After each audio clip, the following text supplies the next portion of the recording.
Bana kule kwa Majaliwa Stadium Lindi, ishu kubwa sio kwa Young Africans kupata matokeo dhidi ya Namungo FC, sio kupata alama tatu tu pekee, na ni moja kati ya mechi ambayo ilikuwa ngumu haswa, na tumeona bao ambalo lilopatikana kwa mkwaju wa penalty ndilo ambalo limeweza kuipa pointi tatu Young Africans katika mchezo wa siku hii ya leo. Bana, ishu kubwa ni kuhusiana na Aurelien Depu, moja kati ya steka la mabao, striker mpya mita ya Jangwani ambaye alisajiliwa kwenye dirisha dogo. Mwamba amezaliwa kwa ajili ya kufunga. Mwamba ni rafiki wa nyavu. Mwamba ni adui wa mabeki.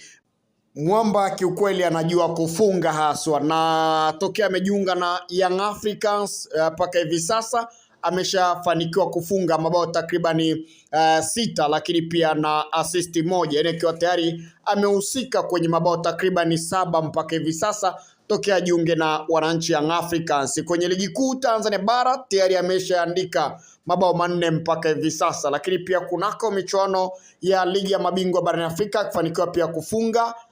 Lakini pia ni moja kati ya mchezaji ambaye rekodi zake, takwimu zake zinaonyesha Mwamba ana kitu kikubwa sana ambacho tayari ameanza kukionyesha kwenye kikosi hichi cha wananchi Young Africans. Kumbuka amesajiliwa dirisha dogo, tayari ana mabao 4 kwenye ligi kuu Tanzania bara. Hivi kama angekuwa ameuanza msimu mpaka hivi sasa angekuwa na mabao mangapi? Hii leo amefunga bao la penalty. Ndio ni penalty, lakini kikubwa ni pointi 3 ambacho kwa upande wa Young Africans wanajivunia, na hicho ndicho ambacho atakachokuambia kwamba wamefanikiwa. Huu ni usajili ambao umeingia kwenye dirisha dogo, pendekezo la kocha Pedro Goncalves, kocha wa kikosi cha Young Africans. Yeye ndo ambaye alipendekeza huyu Mwamba asajiliwe. Hakuwa na rekodi nzuri sana kwenye klabu yake ambayo ametokea huko nje, lakini pia alikuwa na rekodi nzuri kwenye timu ya taifa ya Angola ambapo alikuwa amefanikiwa kufunga mabao mengi tu, na hatimaye akawa ameweka rekodi yake hiyo, na kutokana na kocha Pedro Goncalves kumjua vizuri akawa na shauku ya kuona Mwamba anatoa kwenye kikosi hicho, na hatimaye Young Africans wakapambana kuhakikisha kwamba Mwamba anatua, na Mwamba katua tayari amesha show, kashaonyesha kile ambacho anapaswa kukionyesha mpaka hivi sasa, akiwa tayari ameshafunga mabao. Na Young Africans uzuri ni kwamba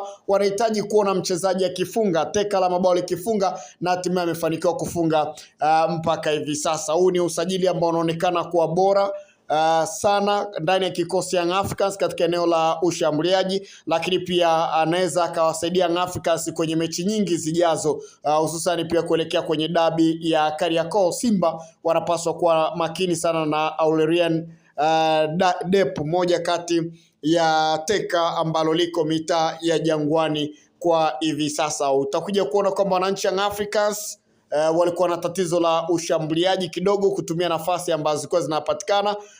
Pengine katika ujio wa huyu teka kuna kila sababu ya kuweza kuona Young Africans wakawa bora kwenye eneo la ushambuliaji. Prince Mpumalelo Dube bado yupo, lakini pia yuko Depu. Hakika hawa wana uwezo wa kuwapa Young Africans mabao ya kutosha kabisa, ukilinganisha na namna ambavyo pia viungo Young Africans wana uwezo mzuri wa kutengeneza nafasi, lakini pia wana uwezo mzuri wa kuweza kufunga. Young Africans ni moja kati ya timu ambayo imejipambanua zaidi kwenye eneo la kiungo cha ushambuliaji. Wanapiga pasi nzuri, lakini pia wana uwezo wa kutumia nafasi ambazo zinapatikana. Japokuwa katika mchezo wa siku ya leo wamepata nafasi ambazo ni chache, wameshindwa kuzitumia.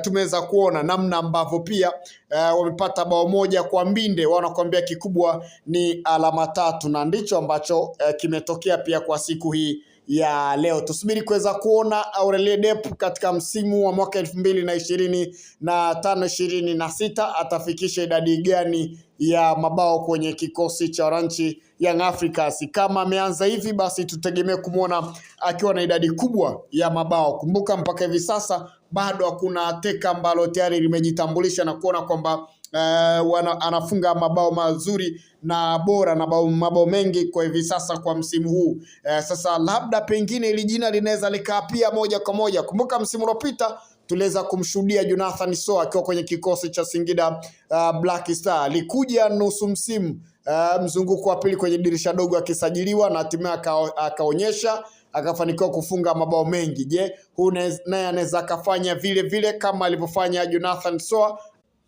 ama mambo yanaweza akawa ni tofauti? Ni swala la muda tu la kusubiri kuweza kuona kile ambacho kitaendelea bana. Kikubwa ni kuhakikisha kwamba una subscribe channel yetu na unaendelea kubaki nasi. Eric Keman, referee mwenyeji ya FIFA. Bye bye.